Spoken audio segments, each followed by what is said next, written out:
आयोग ने भले ही गुजरात विधानसभा चुनाव की घोषणा नहीं की हो, लेकिन बीजेपी चुनाव की तैयारियों में पूरी तरह से जुटी हुई है। गुजरात में फिर से किला फतह करने के लिए पार्टी लीडरशिप ने ऐसी प्लानिंग की है जिससे उसकी विरोधी पार्टी कांग्रेस और राज्य में अपने पैर जमाने की कोशिश में लगी आम आदमी पार्टी के लिए मुश्किल खड़ी हो जाए।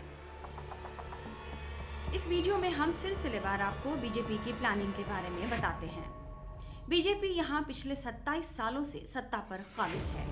गुजरात विधानसभा चुनाव में जीत का सिलसिला एक बार फिर से बरकरार रखने के लिए बीजेपी ने चरणबद्ध तरीके से योजना तैयार की है।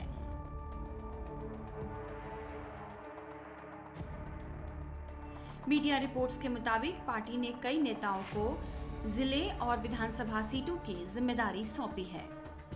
गुजरात में 182 विधानसभा सीटें हैं। इस हिसाब से गुजरात को 4 हिस्सों उत्तर, पश्चिम, मध्य क्षेत्र और सौराष्ट्र में बांटा गया है। रिपोर्ट्स के मुताबिक राज्य के मंत्रियों, विधायकों, पूर्व विधायकों और आरएसएस कार्यकर्ताओं को ये जिम्मेदारियां सौंपी गई हैं।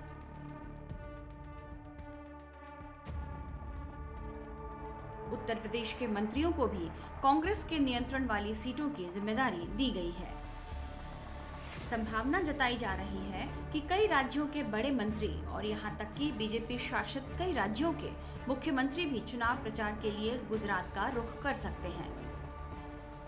जैसे यूपी के सीएम योगी आदित्यनाथ, मध्य प्रदेश के मुख्यमंत्री शिवराज सिंह चौहान और असम के मुख्यमंत्री हेमंत बिस्वा शर्मा गुजरात में चुनाव प्रचार कर सकते हैं।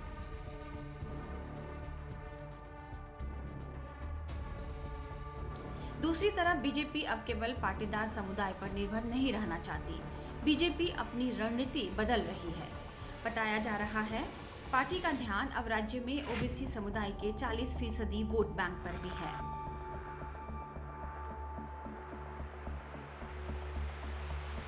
गुजरात चुनाव के लिए बीजेपी ने किसानों के वोट बैंक पर भी अपनी पकड़ मजबूत करने की तैयारी शुरू कर दी है।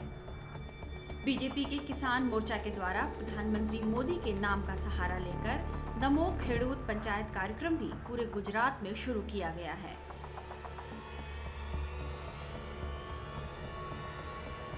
वहीं अपने कोर वोटर्स को एकजुट रखने के साथ साथ पार्टी मुसलमानों को भी साधने में लगी है। बीजेपी अल्पसंख्यक मोर्चा ने मुसलमानों को अपने पाले में करने के लिए उन सभी विधानसभा क्षेत्र में कम से कम 100 अल्पसंख्यक मित्र बनाए हैं जहां मुस्लिमों की आबादी अधिक है। पार्टी के अल्पसंख्यक मोर्चा के प्रमुख जमाल सिद्दीकी के बयान के मुताबिक अल्पसंख्यक समुदाय खासकर मुस्लिम समाज को भी जोड़ने का काम किया जा रहा है। मीडिया रिपोर्ट्स के मुताबिक मोर्चे ने कम से कम 100 ऐसे मुसलमानों को अपने साथ जोड़ने का अभियान शुरू किया है जो गैर राजनीतिक पृष्ठभूमि से हैं, लेकिन पार्टी के प्रति सहानुभूति रखते हैं। वे कोई धार्मिक गुरु हो सकते हैं, पेशेवर हो सकते हैं या वे उद्यमी हो सकते हैं।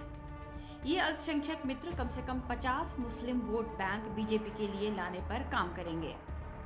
2011 की जनगणना के मुताबिक गुजरात में मुस्लिम सबसे बड़ा अल्पसंख्यक समुदाय है, जिनकी आबादी में 9.65% हिस्सेदारी है। बताया जा रहा है कि अब तक कम से कम 300 मुस्लिम समुदाय के लोग बीजेपी में शामिल हो चुके हैं। टाइम्स नाउ नवभारत डिजिटल की रिपोर्ट।